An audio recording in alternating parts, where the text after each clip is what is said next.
Coucou, Salem, ça va? Comment vous allez? J'espère que vous allez bien. Du coup, ça c'est la continuité de la vidéo que j'avais fait sur les troubles anxio-dépressifs. C'était vraiment une intro, c'était pour parler des aspects génétiques, des aspects environnementaux, du fait que si on est dans une situation qui est vraiment compliquée, c'est compliqué de... C'est compliqué. Si on est dans une situation toxique, c'est compliqué de travailler sur soi et de vraiment que ce soit efficace. Donc il faut vraiment faire un petit nettoyage... Euh, de l'environnement et de toutes les sources d'anxiété et de dépression qui peuvent renforcer ces hormones de stress, etc. On avait parlé du fait que la dépression elle était plus centrée sur le passé et l'anxiété elle était plus centrée sur le futur et de la nécessité de revenir toujours au moment présent, mais on verra en détail comment on peut faire ça. Mais du coup, cette vidéo, ça sera plus sur les pensées, l'identification des émotions avant. Donc, premièrement, on va parler de l'identification des émotions. Après, on va voir un peu le cercle vicieux, pensée, émotion, comportement, relatif à toutes les situations qu'on peut vivre. Voilà. Donc l'identification des émotions, ça peut paraître tellement bête, mais c'est un truc tellement compliqué pour certaines personnes et ça dépend de l'âge de la personne, de sa conscience de soi, de si oui ou non elle a déjà eu une thérapie ou pas. Mais en tout cas, c'est très important d'identifier chaque émotion qu'on ressent sur l'instant et de la différencier des pensées, différencier l'émotion de la pensée. Donc en gros, si on vit quelque chose d'heureux, on va ressentir de la joie. Donc ça sera l'émotion ressentie sur le moment. On va être, tout notre corps va exprimer cette émotion. La joie, elle est plus vers l'avant, on est plus ouvert. Nos expressions face à l'émotionnel, elles sont vers le haut. Nos sourcils, elles sont vers le haut. Notre bouche aussi, tout ça. Alors que la tristesse, c'est un peu l'inverse. La tristesse, c'est un peu, les sourcils sont vers le bas. On est plus renfermé sur soi. Et on communique autre chose. Dans la joie, on communique plus le fait de vouloir partager avec les autres, le fait de vouloir sauter partout, tout ça. Alors que la tristesse, ça sera plus, un besoin de solitude, un besoin de qu'on nous réconforte, qu'on nous écoute, qu'on nous aide, qu'on soit là pour nous. Ça dépend des personnes et leurs besoins quand ils sont tristes. Alors que voilà, il y a la joie, la tristesse, il y a la colère où on va vouloir... La colère, elle est un peu plus active que la tristesse qui est plus passive. La colère, elle veut changer quelque chose, elle veut communiquer un besoin de quelque chose qui nous va pas, de quelque chose qui nous choque, qui n'est pas en lien, aligné avec nos valeurs et comment on voit le monde, etc. Donc la colère, c'est comme ça. Bref, du coup, chacun, il exprime ses émotions de façon spécifique au contexte qui les génère et selon ses propres besoins, etc. En tout cas, c'est important de différencier émotion de pensée parce que les émotions, c'est physiologique, c'est un état, qui va être un peu plus réactif à la situation. Et après avoir ressenti cette émotion, on va mettre des pensées dessus. Donc, on a longtemps pensé que c'est les pensées qui vont activer les émotions, alors que, en fait, c'est l'inverse. C'est les émotions qui sont là d'abord. Et après, on met une explication un peu plus rationnelle dessus. Donc, on ressent par rapport à tout ce qu'on a vécu avant. Par exemple, si je vois une injustice, je sais que l'injustice, ça m'a toujours créé de la colère. Et du coup, dans ma mémoire à long terme, il y a toujours cette émotion-là et la réaction que j'ai toujours eu l'habitude de faire. Donc, de vouloir changer les choses ou de vouloir dire stop, ne soyez pas injuste ou un truc comme ça. Donc, en gros, dès que je vais être exposée à une situation d'injustice, visuellement, je vais voir ça. Ma mémoire à long terme, elle va activer le souvenir passé et je vais réagir de la même manière que j'ai réagi avant, selon si c'était efficace ou pas. Voilà. Donc, c'est très important de différencier émotion de pensée. Est-ce que c'est quelque chose qui est facile pour vous ou pas? En tout cas, n'hésitez pas à me le dire. Comme ça, on peut, je peux être au courant des choses qui nécessitent plus d'explications ou voilà. Donc, émotion d'abord, réaction à la situation et ensuite élaboration mentale de qu'est-ce qui s'est passé, qu'est-ce que je veux faire, qu'est-ce que j'ai besoin, qu'est-ce que ça m'évoque sur moi, sur le monde que je vois, etc. Donc après avoir compris ce que c'est que l'identification des émotions, maintenant on peut vraiment parler du cercle vicieux qui est super important à comprendre et à retenir, qui est la base par exemple des thérapies cognitives et comportementales, qui est la base des théories de la pleine conscience, du retour du pouvoir du moment présent, etc. Donc en fait, chaque situation que vous vivez, elle est systématiquement reliée à trois aspects, grosso modo. Elle est reliée à des pensées, ici. Elle est reliée à des émotions. On va dire que c'est partout. Elle est reliée à des comportements. Donc on va imaginer des pensées, des émotions et des comportements qui sont liés les uns avec les autres dans ce cercle vicieux. Donc il y a la situation à l'intérieur. Par exemple, on va donner un exemple, je sais pas, j'ai échoué à un examen. Mes émotions, ça sera de la tristesse, de la colère. Mes pensées, ça sera bah, je suis nulle, je vais jamais y arriver, je vais pas valider mon année, ça sera n'importe quoi, etc. Les comportements, ça sera bah, soit je vais vraiment me mettre à travailler fois 2, fois 3, chercher de l'information, contacter mes profs, je sais pas quoi, ou bien je vais complètement me démotiver parce que mes pensées seront tellement fortes, en mode je suis nulle, je vais pas y arriver, que je vais arrêter et je vais changer d'études, je vais faire autre chose. Donc c'est très important de comprendre ce cercle vicieux parce que chaque chose dans ce cercle renforce l'autre. Les émotions renforcent les pensées renforcent les comportements et les comportements bah, renforcent les émotions, etc. Et on est dans un cercle vicieux. Et donc la question c'est comment le briser, comment en sortir, mais il faut d'abord bien le comprendre. Donc, comme je vous disais dans la vidéo précédente, c'est très important de noter des choses. Donc, ce que je vous invite à faire, c'est de faire un tableau avec situation, émotion, pensée et comportement. Et vraiment prendre un moment, peut-être mettre vidéo sur pause ou quoi. Vraiment prendre un moment pour conscientiser la situation qui vous fait ressentir de la tristesse ou de la peur, donc l'anxiété ou la dépression. Pour vraiment noter c'est quoi cette situation-là, si c'est un peu spécifique ou si c'est ou de façon un peu plus globale. Notez ce que vous ressentez par rapport à ça comme émotion. Notez ce que vous ressentez, enfin ce que vous pensez dans votre tête et notez les comportements que vous faites après. Donc par exemple, je sais pas, j'ai perdu quelqu'un, je ressens de la tristesse, de la colère. Ce que je pense, c'est que cette personne ne reviendra plus jamais, elle est décédée, elle est dans un autre monde, voilà. J'aurais dû lui dire ça ou lui faire ça ou être plus présent ou plus machin. Et comportement, c'est bah, je sais pas, surinvestir mes relations ou euh, je vais me recueillir le plus souvent auprès de sa tombe ou je vais demander une thérapie. Enfin voilà, c'est qu'est-ce que vous faites après. Donc ce tableau doit être vraiment rempli avec la plus grande précision. Donc pour les émotions, on a 5 émotions de base à peu près. Et après, il y a des sentiments, il y a des sous-émotions, etc. Donc en gros, les 5 émotions de base, c'est la joie, la tristesse, la colère, la peur et le dégoût. Donc en fait, c'est 5 émotions de base à partir desquelles on découle d'autres émotions. D'autres sous-émotions. Et les pensées, il faut être vraiment très spécifique là-dessus parce que il faut écouter son mental, enfin ce que le mental il est en train de vous dire, de vous donner comme signaux qui vont faire penser à la peur ou à la tristesse ou à la colère, voilà, pour pouvoir, en fait, plus on va en être conscient, plus ça va se réguler et diminuer.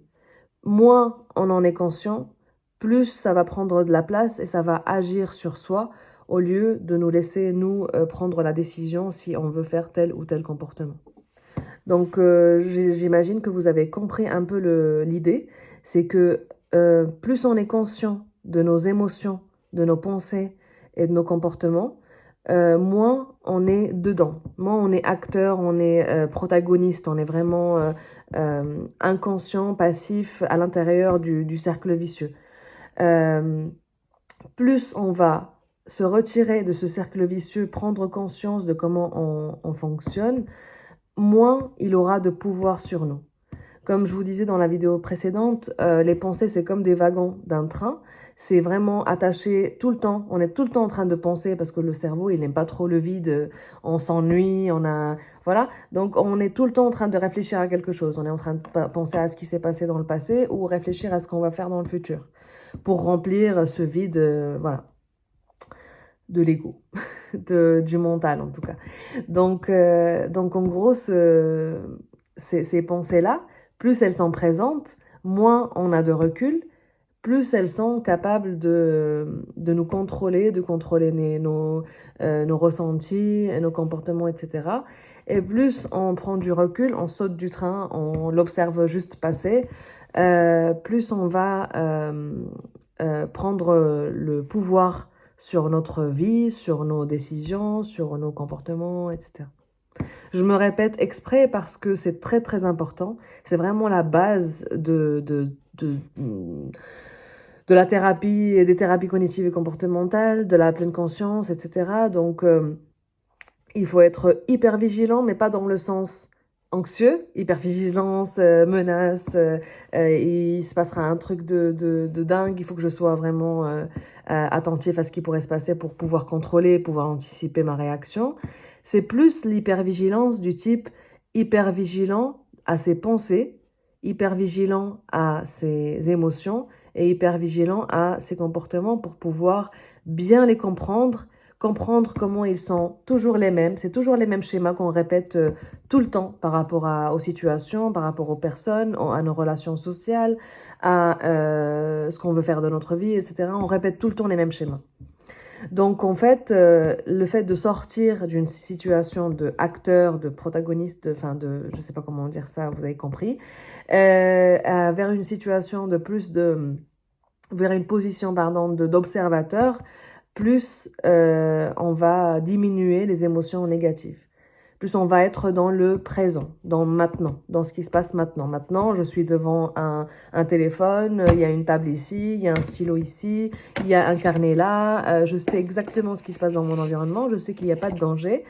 Alors que quand je suis à l'intérieur du cercle vicieux, en fait, je suis dans le passé, dans quelque chose que j'ai ressenti avant, mais ça n'existe pas, parce que le passé, c'est subjectif. Donc, si on demande à deux personnes qui ont vécu le même événement ce qu'ils ont vécu, ils ne diront jamais la même chose. Donc, le passé, c'est subjectif et on n'a aucune preuve que ça existe encore. Enfin, c'est pas maintenant. Là, on n'observe pas le passé. Et le futur n'existe pas encore, donc on ne peut pas savoir ce qui va se dérouler après. La seule vraie réalité qu'on a, la seule vraie réalité tangible, observable, où on a une preuve que ça existe, c'est le moment présent, c'est l'ici et maintenant. Et toutes les pensées comme ça, les petits wagons du train, sont là pour nous parasiter, pour nous empêcher à vivre pleinement, à en fait, c'est comme un film. C'est comme un film créé de toutes pièces par le cerveau, parce qu'il n'a pas envie de s'ennuyer, parce qu'il a envie de ressentir des choses, d'avoir des sensations fortes, voilà. Et du coup, c'est comme si on regardait constamment un film. Et ça nous épuise, et ça nous coûte beaucoup en termes d'énergie, et ça nous empêche de vivre pleinement notre vie. Et d'éviter de faire des choses qu'on a envie de faire, voilà. En tout cas, il faut imaginer le cerveau comme un espèce en fait, c'est, voilà, il faut pas le percevoir négativement non plus, parce que son but, c'est de nous protéger aussi. Donc, selon ce qu'on a vécu avant, on a été, je sais pas, par exemple, si je suis maladroite et que je me suis déjà coupé la main, bah, mon cerveau, il va me dire, bah, attention, tu sais que t'es maladroite, évite de te couper la main une deuxième fois. Donc, son but, c'est de nous protéger. Donc, la peur, c'est aussi instinctivement, enfin, de façon un peu génétique, on a hérité, on s'est développé comme ça, notre cerveau s'est développé comme ça pour pouvoir survivre dans son environnement. Donc, il ne faut pas percevoir la peur comme quelque chose enfin, noir ou blanc, enfin, 100% négatif, mais de pouvoir avoir le dessus sur ses pensées et ses émotions pour savoir discerner quand est-ce qu'il faut avoir peur et quand est-ce que il n'y a pas de situation de danger et on va pas avoir peur. Ou quand est-ce qu'il faut être triste et que c'est normal d'être triste et quand est-ce que c'est pas logique parce que c'est pas l'événement s'est déjà déroulé dans le passé, on va pas rester triste toute notre vie, quoi. Donc en gros, c'est très important de comprendre le fonctionnement du cerveau. Il faut comprendre ces pensées intrusives de type anxieux ou dépressif comme si le cerveau, du coup, il était dans une temporalité différente que le moment présent. Donc, il n'est pas en train de traiter les informations de l'environnement actuel, mais de faire des sauts temporels dans le passé, dans le futur, etc. De dire il aurait fallu que ou il faut faire attention que cela arrive. Donc en fait, l'exemple que j'aime bien donner, c'est le fait que c'est d'imaginer quelqu'un qui vous a menti sur quelque chose et vous avez découvert la vérité. Donc, en gros, vous savez que le présent, c'est la seule réalité tangible, observable, possible. Et le passé n'existe plus, le futur n'est pas encore là. Et donc, en gros, vous savez que le cerveau est en train de vous mentir. Donc, si quelqu'un vous ment, vous lui présentez les preuves qu'il vous a menti. Donc, vous allez lui dire, ben non, en fait, j'ai découvert la vérité. La vérité, c'est A, B, C, D. Et en fait, toi, tu m'as dit autre chose. Donc, quand vous confrontez la personne avec cette réalité-là, cette vérité-là, elle ne peut plus en placer une, elle ne peut plus parler. Elle va bégayer, elle va se perdre dans ce qu'elle dit, etc. Donc, c'est là où le même mécanisme avec le cerveau. Une fois que vous avez compris ce cercle vicieux de pensée dirigé vers le passé ou vers le futur, des émotions de peur, d'anxiété, de tristesse, dépression, de colère, etc. Vous prenez du recul avec ça et vous choisissez consciemment. Ça prend beaucoup de temps, c'est pas facile, c'est pas quelque chose qui se fait en une journée ou en une semaine ou en un mois. Ça dépend des personnes, ça dépend de combien de temps est-ce que vous le mettez vraiment en place tout le temps, cette hyper-vigilance par rapport aux pensées, aux émotions, aux comportements. Voilà, ça dépend à quel point vous êtes conscient de votre fonctionnement. Mais une fois que c'est intégré, le cerveau, il le prend en compte. Et c'est quelque chose qui est tout à fait possible. C'est pas quelque chose qui doit être entraîné, enfin comment dire, que vous devez forcer votre cerveau à faire. Une fois que vous avez compris le fonctionnement, dès que vous repérez ces sauts temporels-là, vers le passé, vers le futur, etc., vous pouvez choisir consciemment de dire stop, d'imaginer un peu comme un feu de signalisation avec le rouge qui s'allume. Stop, en fait, je ne veux pas aller faire un saut temporel aujourd'hui, je veux rester dans ce moment-là, l'ici et maintenant, tout ce que je peux voir, je peux entendre, je peux sentir, je peux toucher, l'ici et maintenant. Sensoriellement, dirigez votre attention toujours vers le maintenant et revenez systématiquement. Ne vous en voulez pas si vous repartez dans des pensées comme ça. Il ne faut pas résister, comme on avait dit dans la vidéo d'avant. Le fait de résister crée vraiment une division entre ce que vous voulez et ce qui se passe à l'extérieur. Donc le fait de résister à ces pensées, ça crée ça aussi. Acceptez toutes les pensées que vous avez, acceptez-les, laissez-les traverser votre esprit comme si vous étiez une glace, verre transparent où la lumière, elle traverse et elle passe de l'autre côté. Donc, laissez tout ça vous traverser, les émotions vous traverser aussi, mais n'y accordez pas beaucoup d'importance. Sachez, comprenez ce fonctionnement que je vous explique et n'y attachez pas énormément de temps ou d'importance. les pensées et les émotions vont prendre la place que vous allez décider de leur donner. Donc c'est à vous de décider si vous voulez rester sur le ici et maintenant, de faire le stop. Je n'ai pas envie, je choisis consciemment de ne pas aller vers le passé ou vers le futur, je choisis de rester ici et maintenant. Il y a un bouquin qui est super important sur ça, je pense qu'il y en a beaucoup qui le connaissent. Et si d'autres personnes connaissent d'autres bouquins en lien avec ce que je suis en train d'expliquer, merci de le laisser dans les commentaires pour les autres. En tout cas, le bouquin dont je voulais vous parler, c'est de Eckhart Tolle. Ça s'appelle Le pouvoir du moment présent et il y a une deuxième édition qui s'appelle Mettre en pratique le pouvoir du moment présent. C'est super intéressant et voilà, tous les livres qui sont un peu en lien avec ça, je vous les conseille pour vraiment prendre conscience du fonctionnement du cerveau et de comment revenir systématiquement, éventuellement, bref, je trouve pas l'adverbe ou je sais pas ce que ça veut dire. En tout cas, genre revenir constamment, voilà, au moment présent et éviter toute cette pollution et interférence du cerveau qui peut déconner des fois et vous faire des fixations sur ce qui s'est passé avant ou ce qui risque de se passer après. Et comme la vidéo d'avant, je prends un petit moment pour parler de la Palestine, pour dire que les Palestiniens méritent un cessez-le-feu permanent, immédiat, une libération de la Palestine immédiate aussi, que les juifs, chrétiens et musulmans puissent vivre en paix, comme avant 1948. Donc voilà, merci beaucoup pour votre écoute et pour votre attention, votre hypervigilance par rapport à vos pensées et j'espère que vous allez pouvoir mettre en pratique tout ça. N'hésitez pas à mettre en commentaire toutes les choses tous les commentaires qui vous sont venus à l'esprit au fur et à mesure de la vidéo et de me poser des questions pour que je puisse diriger aussi les prochaines dans votre sens et les choses qui peuvent vraiment vous aider parce que c'est le but. Voilà.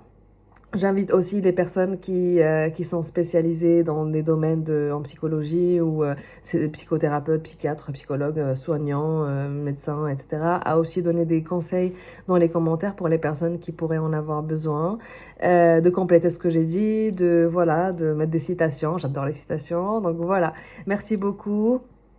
Bonne journée ou bonne soirée. Prenez soin de vous.